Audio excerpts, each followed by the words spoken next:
warahmatullahi wabarakatuh. Assalamualaikum. Buya, ada titipan pertanyaan.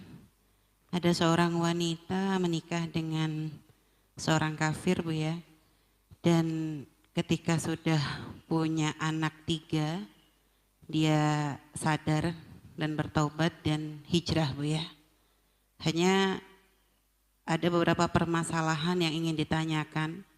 Setelah berpisah dengan suami ini, apakah perlu dia untuk menuntut dengan harta gono gini gitu, Bu ya?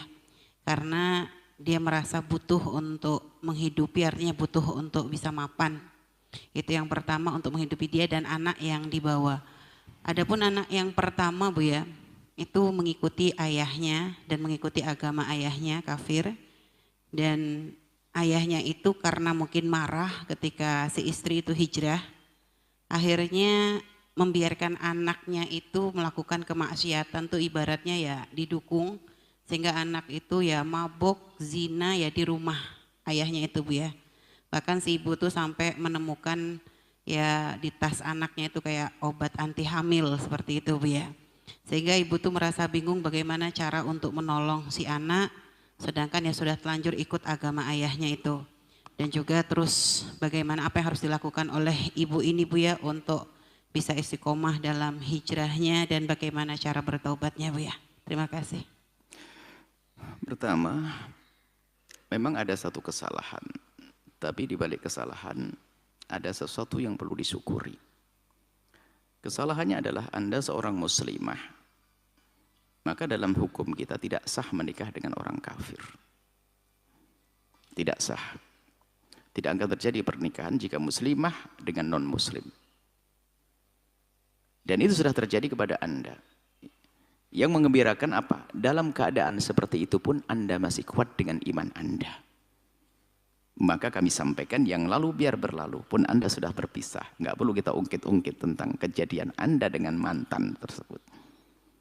Tapi yang jelas Anda terjaga iman Anda. Itulah yang perlu kita syukuri. Jadi terjaga iman Anda dan Anda masih bisa membawa 2 anak Anda. Maka kunci nanti pada akhirnya 2 anak Anda lah yang bakal bisa merangkul kakak perempuannya tadi. Mungkin kalau Anda tidak mudah, tapi tetap Anda berusaha. Anda tidak boleh terpuruk, yang penting berusaha. Tetap saja komunikasi dengan anak perempuan yang hilang itu. Anda WA, tips salam dan sebagainya. Atau mungkin adik-adiknya kalau sudah kuat, merayu kembali kakaknya agar kembali ke jalan yang Allah ridhoi. Harus seperti itu. Jadi ada upaya-upaya. Adapun masalah menuntut gono gini, karena memang sebetulnya itu kan bukan anaknya laki-laki itu. Karena dalam hal semacam ini tidak sambung nasabnya secara Islam. Kalaupun dia mengakui itu urusan cerita. Kalau mereka punya agama menganggap itu sambung nasabnya, urusan dia. Tapi yang jelas di dalam Islam yang demikian itu tidak sambung nasabnya.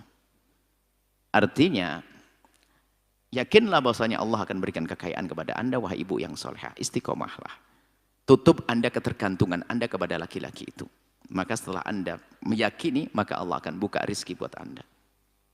Jangan khawatir, supaya Anda tidak bingung harus dekat-dekat dengan seorang laki-laki yang telah merusak putri Anda. Bagaimana seorang bapak, kalau dia merasa bapak merusak putrinya, sampai mabuk dan sebagainya, melakukan zina dan sebagainya. Ini kan bahaya sekali. Maka tapi bagi Anda, ya, bagi Anda tetap tarik itu anak. Adapun masalah tuntutan gono gini, karena di dalam Islam tidak ada istilah gono gini itu. Akan tapi kalau misalnya dalam undang-undang negara dan sah karena Anda bekerja bareng dengan laki-laki itu, ya sesuai dengan undang-undang yang ada. Apalagi menurut agamanya suami tersebut, laki-laki tersebut adalah sah. Tapi dalam Islam tidak ada, harus tahu. Anda mengikuti undang-undang yang ada pada mereka. Artinya apa? Undang-undang menurut agama laki-laki itu seperti apa? Karena kan tidak sah menurut Islam, bisa saja sah menurut mereka. Seperti itu. Sehingga mungkin saja mereka menganggap ini nasabnya nyambung. Dianggap sebagai anaknya. Maka kalau begitu adalah undang-undang negara mengizinkan perwarisan. Kalau dalam Islam kan tidak. Selesai. Jadi Anda tidak perlu banyak bergantung kepada laki-laki tersebut, bergantunglah kepada Allah. Kalau memang Anda kerepotan, Anda bersama saudara-saudara yang banyak kaum muslimin, kita bisa bersama-sama mengangkat putra-putra Anda, putri-putri Anda yang ingin diselamatkan. Anda nggak usah bingung, Anda tidak sendiri. Seperti itu. Jadi yang penting Anda terus berusaha menjaga yang bisa Anda jaga. 3, 2 masih bersama Anda. 1 hilang, dia akan kembali. Kemudian urusan ekonomi Allah akan bangkitkan. Sudahlah, jangan bergantung kepada laki-laki tersebut. Kalau laki-laki itu dengan sukarela membantu, urusan. Siapa saja boleh membantu kok. Tapi tanpa Anda harus merengek dan sebagainya. Baik, seperti itu. Semoga Allah menjaga Anda, berikan kekuatan kepada Anda, berikan kemuliaan kepada Anda. Mandiri, jaga anak-anak, maka Anda akan puas nanti waktu mendidik anak-anak. 2 anak Anda, disitulah keistiqomahan Anda akan bisa terjaga. Setelah itu, kakaknya yang paling besar akan ditarik oleh adik-adiknya insya Allah. Wallahu a'lam bishawab. Setelah Anda menyaksikan video ini, jangan lupa berselawat kepada baginda Nabi Muhammad sallallahu alaihi wa alihi wa sahbihi wasallam.